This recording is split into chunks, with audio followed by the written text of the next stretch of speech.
Welcome to Finance Friday, all about budgeting, kind of a part two on the budgeting process. I'm Dr. Al Freeman, the director of LCMS School Ministry, and it's a great joy to be with you today. Thank you for attending.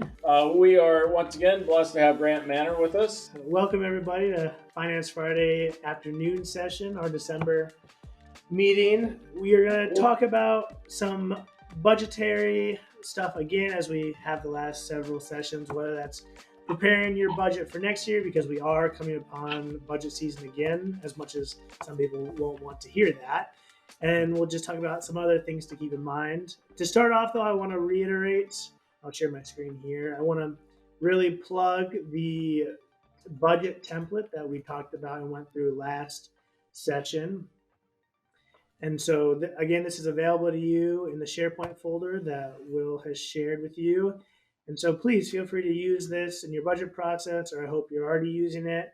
Just wanted to reiterate that that's there for you to use. We'll start off by talking about challenges and crises with the budget. And so, as the title of the slide says, crisis, you should not address challenges only when they become crises. You should be looking ahead and making sure you confront any potential issues head on. And this is in order to create and maintain stability with your financial health for your organization. So one of the things to keep in mind is your budget should have a variety of benchmarks. And so benchmark for faculty salaries is the minimum of 80 to 85% of the comparable local public school salaries. And so, as we've talked about, inflation is rising, and so are salaries, and sometimes it's untenable for the schools to be able to match that 80 to 85% minimum, but that's the goal with your budget. Yeah, and I always say, sometimes we get deflated, perhaps is the word, when we say, well, salary should be 80 to 85% of the local public schools. And that doesn't mean you can just flick a light switch and all of a sudden and say, there it is, or, well, we'll never be able to meet that, so just throw up your hands. Mm-hmm. It's a benchmark, it's a goal, so it becomes part of your strategic plan. Where are we right now? What percent? If this is our goal, what can we do to take incremental steps to get there?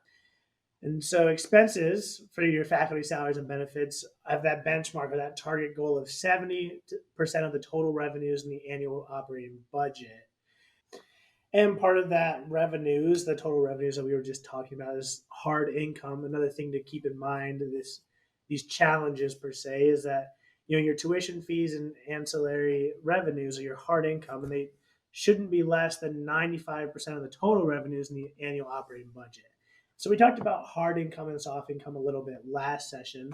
And so what this is basically saying is you shouldn't rely on more than 5% of your total revenue for the year to be from fundraising or grants or other things like that you can't necessarily put a hard number on what you're going to be receiving. You can calculate out your tuition and fees based on what your enrollment's going to be. You can find that hard number.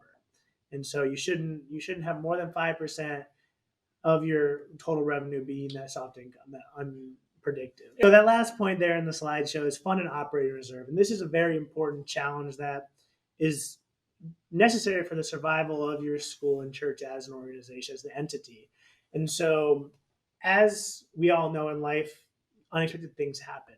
We don't know what the Lord's plan is for us or for a school. And so, say your HVAC system goes out or your furnace goes out in the middle of the year, you need to have an operating reserve, which is just straight cash, in order to pay for unexpected expenses like that. And so that's why it's good to have that high level of hard income, so you can know how much money you have to potentially put towards an operating reserve to make sure you have the cash for any unexpected operating expenses. So this is a pie chart showing the independent school operating revenue on average. And so as it shows, your tuition is a massive chunk of the pie when it comes to revenues, 87% there. And then there's 6% in annual fund, 3% in endowment, and 5% other.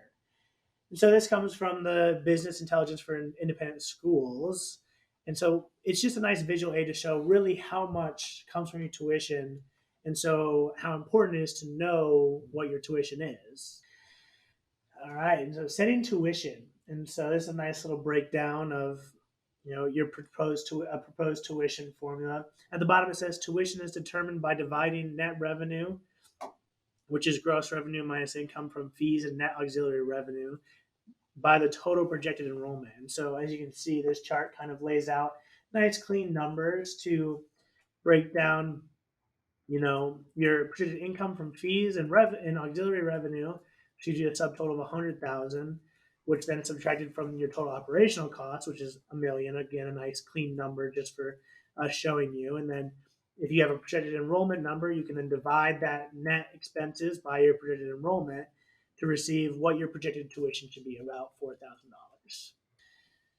And as you can see, more tuition, like we just talked about. And so this is a nice tuition model here to show a difference between two different schools, and how to charge fairly for established programs. You should maintain quality. It's an important thing to do when it comes to determining your tuition. And emergency funds, which again is that cash operating reserve that we talked about previously. Yeah, so we kind of brought this up last time too. So if you joined us on the last Finance Friday, you saw this tuition model.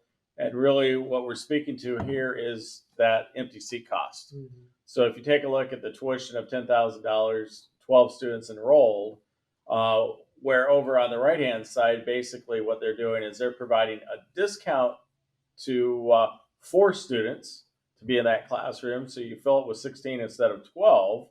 And then you have your tuition, 10,000 times 16, that's $160,000 listed revenue, but that's not your net, right? I mean, that would be taking out the discount there, which they provided. So 4 students at $6,000 a student there is what they provided. It gets us 24. That's quick math there in my head. Yeah, absolutely. And now your revenue is $136,000. So in other words, by discounting, providing scholarships or whatever else, you have now in that classroom 16 versus 12, you have $136,000 of revenue in that classroom versus $120,000 of revenue in that classroom.